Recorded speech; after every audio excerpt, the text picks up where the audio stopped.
Okay, we're here with the Juicebox Dialogues, and today we are with Anna Hague, and she's going to be talking to us a little bit about Missing Hearts.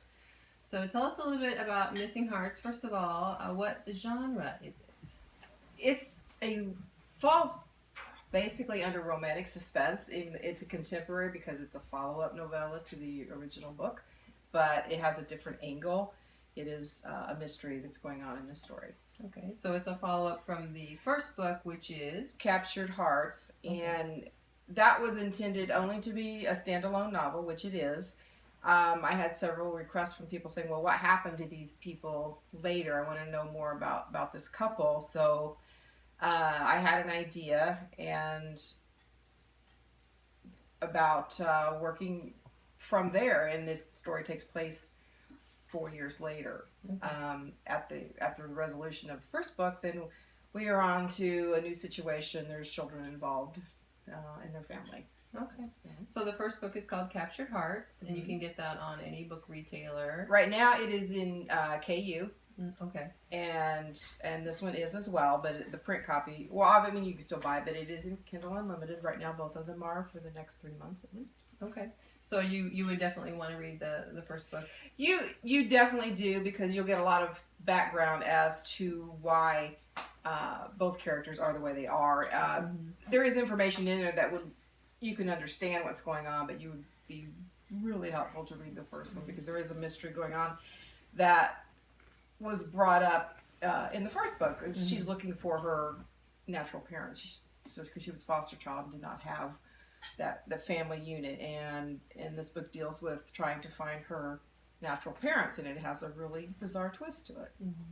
So the first book does end in a happily ever after. It is a happily ever after. And then this one is just kind of a continuation of an issue that didn't get resolved in the first book. Yes, and it wasn't necessarily brought up in the first book, but it was an angle that I thought would work well with this book and these people, because both of the characters, the hero and the heroine, are their parents are gone, where she did not have any, and his were murdered.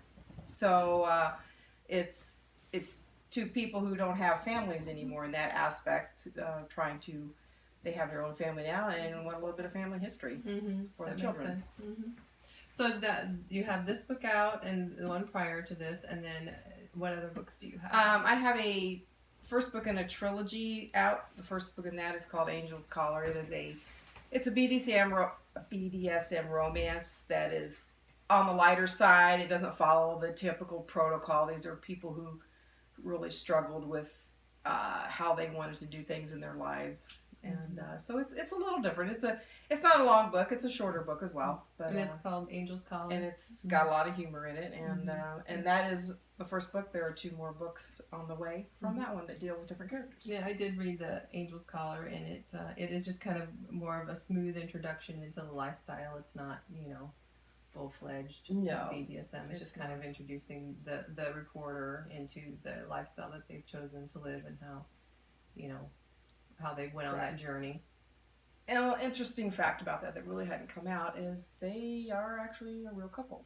So, like someone you pulled information from? Yes, somebody that I know. Is there something you're not telling somebody us, that I do know, not from personal experience, but someone that I do know. So it's real stuff. Well, some of the stuff you may hear sounds like it come out of my mouth, but no. Well, yeah, because you've written it, right? But no. But yes. Okay, so when is the next book in that BDSM series coming out?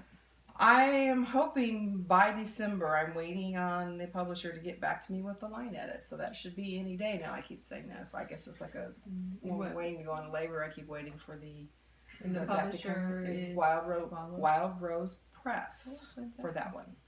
Okay. Well, so check out the first book in series, which was titled Captured Hearts, and then Missing Hearts is a novella that follows up on that. And there will be other books in this series. Oh, there are going to be other books in the series. Okay, yes. Okay. And when should people look for those?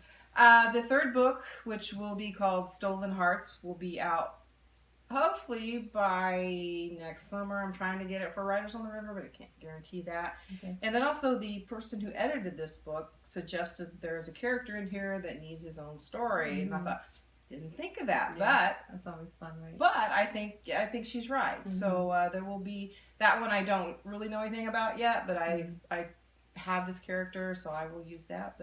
And that third book, Stolen Hearts, will be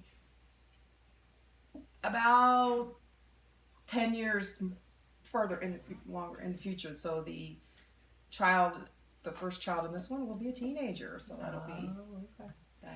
Now, just to kind of clarify, you said that you wanted to try to get the book ready for Writers on the River, and that is a book signing that is in Illinois in July. So you'll have your books available there. You'll sign them, and people can get tickets for that and everything. So tickets are on sale now. Tickets are on sale for that. But where can they get information just about you in general, Anna? Where can they go? Your website? My website is annahague.com, and I have Facebook page and Twitter and Instagram. So any of that, I'm more active on Facebook and Instagram than Twitter, but I do have all of those. So okay. Well, thank you for talking to us today. Not us, just me, I guess. There are people here, but they're secretly in the background. But I'm Jillian Jacobs for Juicebox Dialogues, and thanks for watching.